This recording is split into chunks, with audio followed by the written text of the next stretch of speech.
La bataille pour la reconduction de Jérôme Powell à la tête de la Fed bat son plein. Bonjour John. Bonjour David. John Plassard pour la Banque Mirabeau. Il y a une affaire de vente d'actions en pleine pandémie par le patron de la Fed qui pourrait bien changer la donne et compliquer son renouvellement à la tête, encore une fois, de la Fed par Joe Biden. Qu'est-ce qu'on reproche concrètement au patron de la Fed, à Jérôme Powell? Si j'ai bien compris, il a vendu en octobre 2020 pour $1 million de lignes qu'il a des fonds actions de chez Vanguard. Il y a également eu 5 autres transactions à l'automne 2020. Des opérations qui, semble-t-il, sont en conformité avec les règles de la Fed. Donc j'ai envie de dire, WTF, où est le problème? C'est peut-être un problème éthique, après, peut-être un problème éthique, mais ce n'est pas un problème, il n'est pas en contradiction avec les règles de la Fed. Non, du tout.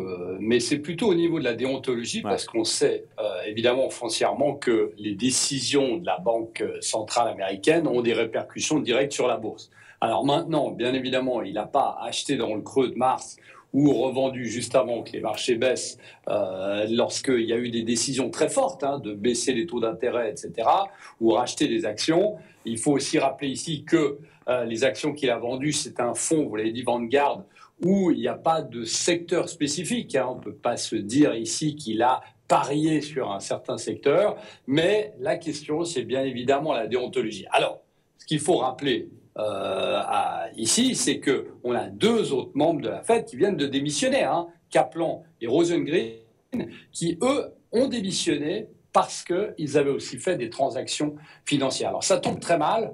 Pourquoi? Parce que, vous l'avez dit, normalement, la succession à la tête de la réserve fédérale américaine. C'est un truc qui aurait dû être plié déjà, logiquement, non?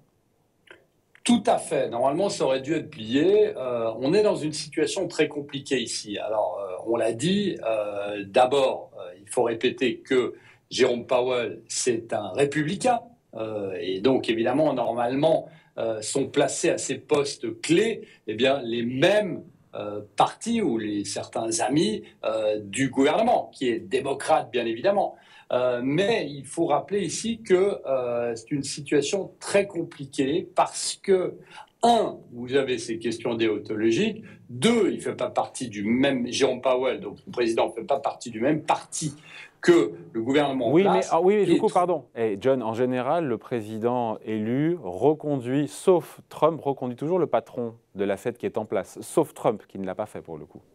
Oui, tout à fait. Et puis en plus, on peut rappeler que si Jérôme Powell a été mis à sa place par Trump, Trump l'a beaucoup critiqué après, en lui disant plein de noms d'oiseaux. Donc on est dans une situation ici où vous avez des progressistes et vous avez je dirais, les démocrates durs du gouvernement qui poussent pour que Jérôme Powell soit mis à l'extérieur et qui est quelqu'un qui puisse venir, qui est un peu plus la déontologie, on en a parlé avant, soi-disant, et aussi une vision un peu plus sociale que ne l'a Jérôme Powell. Il faut rappeler ici que Jérôme Powell a toujours été considéré comme l'ami de Wall Street, en se focalisant plutôt sur l'évolution du S&P 500 que sur les améliorations sociales et la réduction des inégalités. C'est ce qui est dit par donc cette partie assez extrême des démocrates qui veulent absolument qu'on soit dans une nouvelle ère qui corresponde plus à l'arrivée de Jérôme Powell, de Joe Biden à la tête du gouvernement, et donc plus dans les questions d'inégalité, plus dans les questions d'écologie, par exemple. On sait, si on prend le cas de l'Europe, que le mandat a été modifié de la part de Christine Lagarde pour qu'il y ait une question sur les énergies renouvelables dans le mandat de la BCE. Donc, certaines personnes démocrates voudraient que ce soit un peu la même chose aux États-Unis. Exactement. Et donc, cette affaire complique, on le comprend bien, donc la reconduction de Powell pour un second mandat à la tête de la Fed. Parmi les plus rigoristes des démocrates, il y a la sénatrice, comment elle s'appelle, Elizabeth Warren, qui pour le coup fait campagne ouvertement contre Jérôme Powell en soutenant Lael Brainard, qui est une ancienne de l'équipe d'Obama, qui est membre du Conseil des gouverneurs, mais qui, elle, pour le coup, n'a fait aucune transaction financière en 2020. Et ça plaide pour elle. Bon, elle a peu de chances de passer, mais un peu plus, j'ai envie de dire, avec les jours qui passent.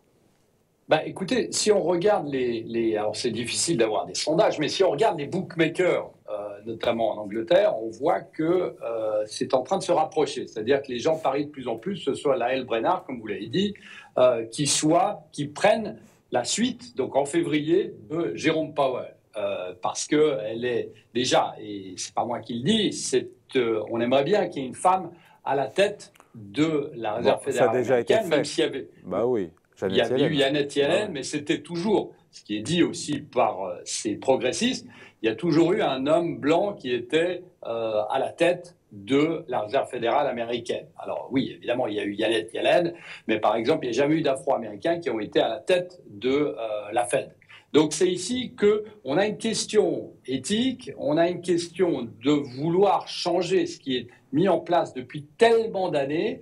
Et puis, de plus en plus, certains démocrates reprochent, comme je l'avais dit avant, à Jérôme Powell de favoriser l'évolution du S&P 500. Vous savez très bien qu'il y a évidemment un lien entre les décisions de la Réserve fédérale américaine et l'évolution du S&P 500. On sait qu'il y a ce fameux lien de l'agrandissement du bilan du S&P 500, du bilan de la Fed et du S&P 500. Donc ici, c'est une discussion et ça va être très important ici parce que ça pourrait avoir, imaginons que Jérôme Powell ne soit pas reconduit et qu'on ait Lael Brainard ou ceux qui pourraient être comme Roger Ferguson ou le Raphaël Bostic, eh bien, on pourrait avoir un changement progressif de paradigme à la tête de la Réserve fédérale américaine.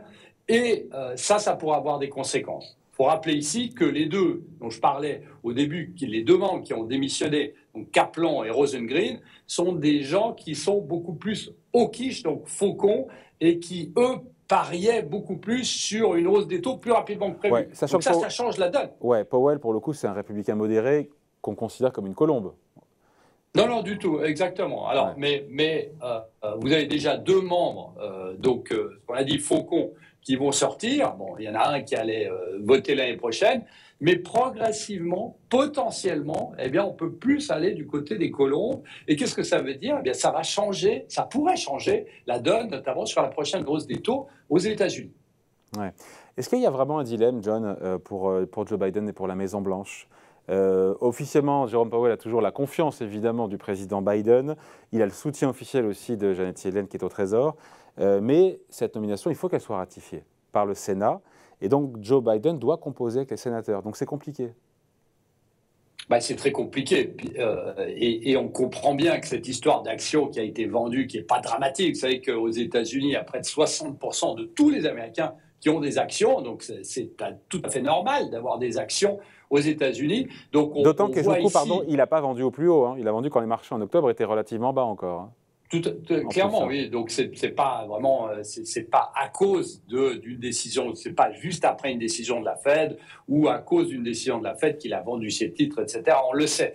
Mais c'est très intéressant aujourd'hui de voir que ces affaires arrivent juste avant la reconduction potentielle de Jérôme Powell. Donc, on voit bien qu'il y a des gens et des démocrates qui veulent absolument qu'il tombe.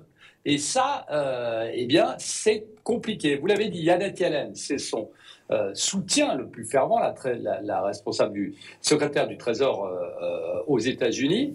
Mais on sent ici que c'est pas du tout donné, c'est pas du tout gagné d'avance. Et potentiellement, vous savez, on se demande toujours, avec le S&P 500 qui touche des nouveaux records, on se demande toujours ce qui pourrait faire corriger ou consolider les marchés. Ça, c'est un des cas si on devait apprendre, par exemple, la semaine prochaine, parce que ça va se décider très rapidement, s'il est reconduit ou non. Et ça pourrait être un léger choc sur les marchés. Donc, il faut surveiller ça de très, très près. Ouais. Et ça va au-delà de cette déontologie. Ouais, mais a priori, c'est Jérôme Powell qui sera reconduit. Je veux dire, voilà, après, on peut avoir une surprise. D'ailleurs, les marchés ne sont pas prêts à cette surprise-là. Aujourd'hui, les marchés pensent toujours que Jérôme Powell sera reconduit pour un nouveau mandat. Donc, ce que je veux dire, c'est qu'on attend le choix de Joe Biden. Certains disent que ça risque de traîner un petit peu. Ça sera sûrement au mois de novembre, enfin, d'ici peu en novembre.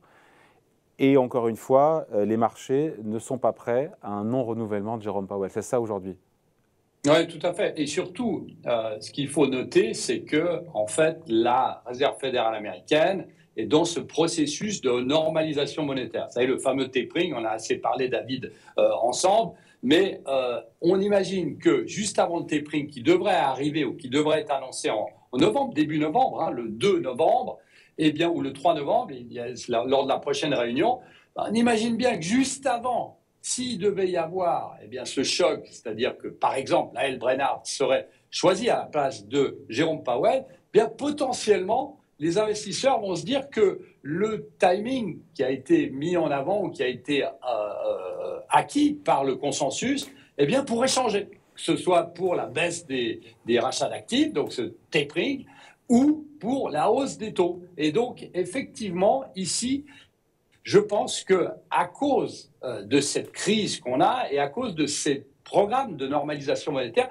c'est peut-être ce qui va sauver Jérôme Powell, parce que le gouvernement américain, évidemment, est tout à fait conscient que s'il y avait quelqu'un qui était moins modéré que Jérôme Powell, Ça eh pourrait bien, troubler les marchés. potentiellement, ça pourrait être compliqué. Et il faut rappeler une chose, c'est que, en fait, ça a un impact direct, puisque si vous montez les taux d'intérêt plus rapidement que prévu, par exemple, ben, vous avez, par exemple, aux États-Unis, la charge de la dette eh bien, qui va monter progressivement pour les emprunts qui vont être faits après.